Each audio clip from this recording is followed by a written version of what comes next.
Olá, boas-vindas à nossa explicação de hoje. Olha, vamos direto ao ponto, tá?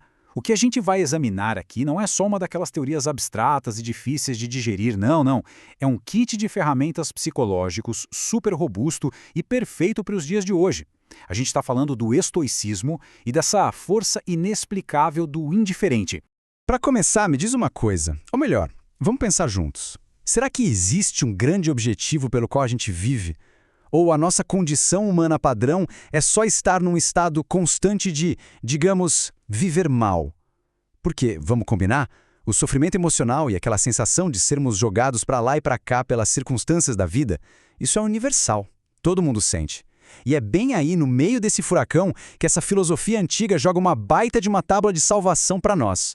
E aqui a gente precisa quebrar um mito gigante da nossa sociedade atual. A palavra estoico, escrita com letra minúscula, geralmente faz a gente pensar num robô sem coração, sabe? Aquela pessoa reprimida, sombria, que não sente nada. Mas o estoico com letra maiúscula, o verdadeiro praticante da parada, nossa, é o exato oposto. É alguém alegre, engajado e literalmente invencível mentalmente. A sacada não é apagar os sentimentos de jeito nenhum, mas sim desvincular a nossa felicidade do que acontece do lado de fora. E para entender como isso funciona na prática, a gente vai seguir um mapa bem claro sobre essa arte de viver. A nossa análise vai passar por 5 partes. Primeiro, o problema do sofrimento, depois, a força do indiferente, em seguida, a dicotomia do controle, aí vamos para as ferramentas da mente estoica e fechando com chave de ouro, o caminho para a eudaimonia. Então, parte 1. O problema do sofrimento, ou a raiz de tudo isso. Por que nós, seres humanos, viramos vítimas tão fáceis dos ventos imprevisíveis da vida?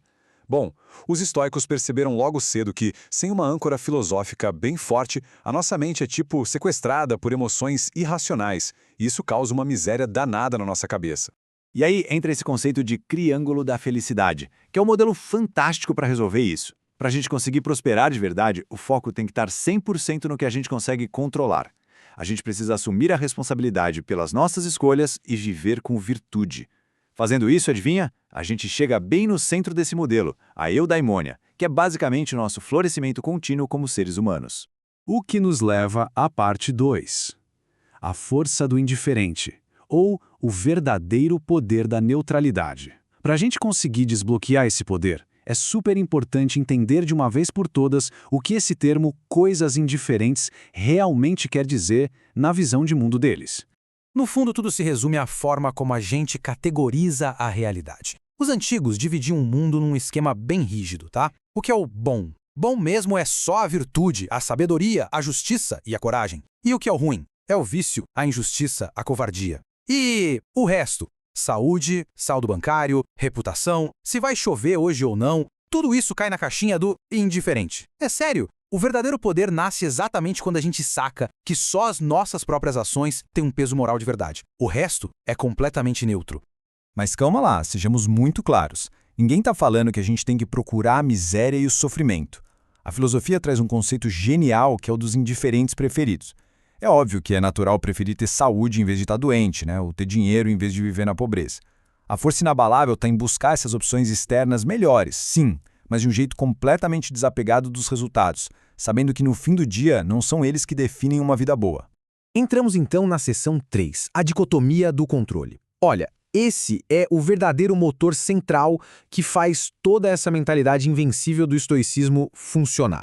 É tudo sobre saber onde gastar a nossa energia mental. Pensa assim, de um lado a gente tem o que depende inteiramente de nós, tipo os nossos julgamentos, as nossas ações e os nossos valores. Do outro lado, tem aquilo que, sinceramente, não depende da gente de forma alguma, como o clima, a nossa biologia e até a nossa reputação, porque isso está na cabeça dos outros. Todo o nosso esforço, sem exceção, tem que ser focado 100% na primeira categoria. Para mostrar como é loucura focar na área errada, imagina a seguinte cena.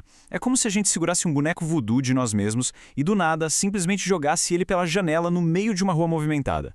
Quando a gente gasta energia com coisas fora do nosso controle direto, a gente faz literalmente isso. A gente entrega o nosso bem-estar na mão de um engarrafamento, de um chefe estressado, de imprevistos da vida e acaba sendo pisoteado sem poder dar um pio sobre o assunto. E tem outra metáfora incrível para isso, que é a do cachorro amarrado a uma carroça em movimento. As opções deles estão bem simples. Ou o cachorro segue de boas a direção da carroça e até aproveita o passeio, ou ele resiste teimosamente, faz força para trás e acaba sendo dolorosamente arrastado de qualquer jeito. A gente faz a mesma coisa com a vida. Aceitar a realidade é uma arte, porque brigar contra o que não controlamos só rende arranhões e sofrimento inútil. E para não sermos arrastados por essa carroça da vida, a gente precisa de treino. É aí que entramos na seção 4, as ferramentas da mente estoica. Esse é o nosso kit de ferramentas psicológicas.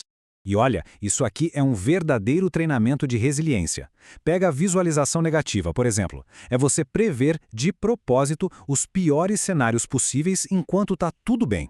Isso diminui aquele choque gigantesco se algo ruim realmente acontecer. Aí temos o fatalismo, que é desapegar-se totalmente do passado e abraçar o presente exatamente do jeito que ele é. E por último, o desconforto voluntário, que é meio que tomar um banho frio, pular uma refeição ou dormir no chão. É tipo um treinamento de inverno super rigoroso para a mente. Ajuda muito a expandir a nossa zona de conforto quando as adversidades batem na porta. O objetivo de treinar tudo isso é criar um espaço, uma lacuna essencial entre o estímulo que a gente recebe e a resposta que a gente dá. Vê só, se a gente age no piloto automático, somos arrastados pela primeira impressão emocional. Agora, quando a gente treina, a gente ganha uma liberdade incrível para pausar dentro desse espaço, dar aquele passo para trás, testar se a nossa impressão é racional ou não e, finalmente, escolher reagir de uma maneira virtuosa. Vamos ver como isso funciona na prática quando a gente toma um insulto. Passo 1, a gente pausa e entra naquela lacuna mental. Passo 2, a gente avalia racionalmente se aquilo que a pessoa falou é um fato verdadeiro. Se for verdade, não tem motivo nenhum para se irritar com a verdade, né? Passo 3, a gente responde com total indiferença ou simplesmente não responde nada. Com essa prática, as palavras raivosas de um agressor perdem completamente o poder e passam a ser tratadas tipo o latido sem sentido de um cachorro na rua. Mas e aí? Onde que tudo isso vai dar? Chegamos na nossa quinta e última sessão, o caminho para a eudaimonia. É aqui que todo esse treinamento pesado se transforma num estado de florescimento humano constante. Sabe, a vida nunca prometeu para ninguém uma rotina leve e toda coreografada. O imperador Marco Aurélio resumiu isso de forma perfeita. A arte de viver se assemelha mais à luta do que à dança. A vida vai dar os seus golpes. Então, em vez de ficar esperando passinhos fáceis de dança, uma mente bem treinada se prepara igualzinha a um lutador pronto para absorver o impacto e desviar daqueles golpes que são simplesmente inevitáveis. E para deixar claro, o objetivo nunca, jamais foi eliminar o que a gente sente, mas sim agir com virtude apesar dos sentimentos. Como Sêneca apontou muito bem, a coragem não é não sentir medo, o buraco é mais embaixo. A coragem verdadeira é dominar aquele lobinho emocional lá dentro que fica apavorado, querendo ceder ao pânico, e ainda assim agir de maneira correta e firme. E para fechar a nossa análise, a reflexão que fica é essa. A vida é e sempre vai ser esse grande ringue de luta. Quando a próxima tempestade vier, o que a gente vai fazer? Vamos recuar diante dos golpes com medo ou a gente vai abraçar o próximo desafio usando essa força inexplicável do indiferente? Olha, as ferramentas estão todas aí na mesa. A escolha final, essa felizmente está 100% no nosso controle.